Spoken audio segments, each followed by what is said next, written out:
السلام عليكم ورحمة الله وبركاته. معاكم معاذ من قناة ميزو تي في. وبما ان احنا في التوقف الدولي ففكرة فيديو النهاردة فكرة مختلفة شوية، وان انا هطلع اتكلم عن ارقام النادي الاهلي من بداية الموسم وسبب خروج النادي الاهلي من بطولة السوبر الافريقي وارقام النادي الاهلي في الدوري، واكيد هنرجع لمباراة سان داونز في بطولة السوبر الافريقي وهنتكلم عن حاجات كتيرة جدا. بس قبل ما نبدأ الفيديو ما تنساش تعمل لايك وشير وسبسكرايب وتفعل الجرس عشان اول ما ينزل فيديو يوصلك اشعار على طول. وخلونا من غير كلام كتير نخش على الفيديو.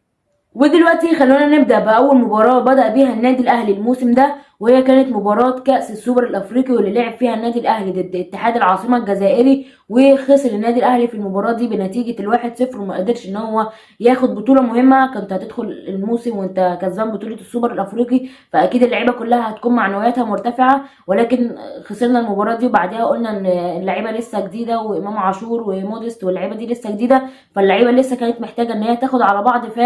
عدينا الموضوع ده مع ان فعلا هي كانت هتفرق معاك في بدايه الموسم. وهنتكلم عن النتائج النادي الاهلي بعد كده. هنتكلم عن الدوري المصري اللي النادي الاهلي لعب فيه 5 مباريات بيحتل المركز الاول، كسب 4 ماتشات وتعادل مباراه واخر مباراه قدام الجونه، وارقام كويسه في الدوري. ولكن بقى نخش على بطوله دوري السوبر الافريقي واللي بتضم 8 فرق من احسن 8 فرق في افريقيا: الوداد المغربي وانيمبا النيجيري والترجي التونسي ومازيمبي وصن داونز وبترو اتلتيكو والنادي الاهلي وسيمبا التنزاني. يعني 8 فرق من احسن 8 فرق في افريقيا ان ما كانوش هم فعلا احسنهم. ودخلت البطوله واول مباراه كانت قدام سيمبا التنزاني وقدرت ان انت تتعادل في تنزانيا بنتيجه 2-2. وادائك في الشوط الاول كان يعني اداء قوي جدا، وبعدين في الشوط الثاني اداء اللعيبه قل شويه وفي الاخر قدرت ان انت تتعادل بنتيجه 2-2. وبعدين جيت تلاعب سيمبا هنا في مصر وتعادلت معاهم بنتيجه 1-1 بعد ما كنت خسران، وبرده المباراه الاولى كنت كسبان 1-0 وبعدين سيمبا رجع عليك في النتيجه وبقت النتيجه 2-1 وانت اللي اتعادلت.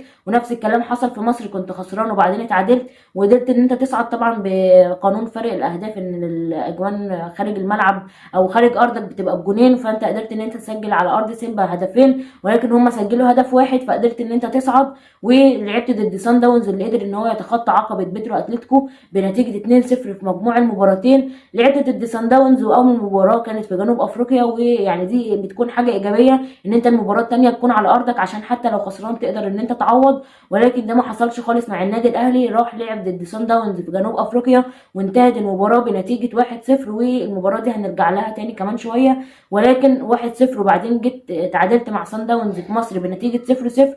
وفي النهايه قدر سان داونز ان هو يصعد ويكسب البطوله على حساب الوداد المغربي. وكان ادائك سيء في البطوله كشكل عام. هنتكلم عن مباراه سان داونز دي زي ما قلت لكم ولكن قدام شويه، وبعدين رجعت تاني للدوري المصري وقدرت ان انت تفوز على سيراميكا وبعدين اتعادلت مع الجونه بنتيجه 1-1. فالنادي الاهلي لحد دلوقتي مستواه متوسط، ولا هو وحش ولا هو كويس. ولكن خلونا دلوقتي نتكلم عن مباراه سان داونز بالتفصيل. ودلوقتي خلونا نتكلم شوية عن مباراة الأهلي وصن داونز اللي انتهت بنتيجة 1-0 لصن داونز في جنوب أفريقيا في دوري السوبر الأفريقي.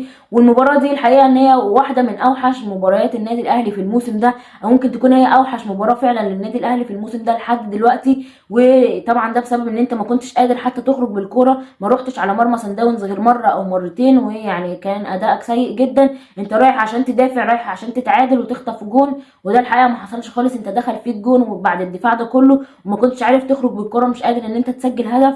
ولكن لو جينا نرجع بالذاكره شويه ل 2019 مباراه النادي الاهلي ضد سان داونز بجنوب افريقيا واللي انتهت بنتيجه 1-1، وكان ساعتها النادي الاهلي كسبان في مصر 2-0 وانتهت بمجموع الماتشين 3-1 في دوري ابطال افريقيا في دور الثمانيه. وساعتها كان مدرب الاهلي هو رينيه فايلر ولعب بطريقه 4-3-3، وكانت في حراسه المرمى محمد الشناوي، ناحيه اليمين احمد فتحي واثنين قلوب دفاع وهم ياسر ابراهيم ورامي ربيعه، ناحيه الشمال علي معلول، وثلاثه في نص الملعب وهم محمود متولي وعمرو السوليه واليو ديانج، وناحيه اليمين جيرالدو، ناحيه الشمال جونيور اجاييه، وكراس حربه صريح وهو اليو باجي. طبعا في ناس هتستغرب لان هو كان بيلعب بمحمود متولي كلاعب نص ملعب، ولكن هو ده الفارق اللي حصل ما بين فايلر وكولر في مباراة سان داونز، وهو ان فايلر كان بيلعب بمحمود متولي كلاعب نبرو او كلاعب قلب دفاع ثالث. يعني التشكيله كانت بتبقى والكره مع النادي الاهلي او على ارض الملعب على طول الكره معانا او الكره مع سان داونز هي بتكون رامي ربيعه ياسر ابراهيم محمود متولي بينزل من نص الملعب بيكون قلب دفاع ثالث جنب الثلاثه، جنب ياسر ابراهيم ورامي ربيعه، ربيعه، وبيروح احمد فتحي ناحيه اليمين في نص الملعب عشان يقدر ان هو يضغط على لعيبه سان داونز، ما يديلهمش الحريه ان هم يحضروا، اضغط عليهم على طول عشان ما يقدروش ان هم يحضروا. ده فعلا اللي حصل في مباراه سان داونز والوداد الاولى اللي كانت في المغرب، واللي قدر فيها الوداد ان هو يفوز بنتيجه 2-1. ان الوداد كان بيضغط، مش سايب سان داونز يحضر براحته، بيضغط عليه جامد. فسان داونز ساعتها كان بيلعب الكره الطوليه على طول، والكره الثانيه كانت للاعيبه الوداد، عشان كده قدر الوداد ان هو يفوز بنتيجه 2-1.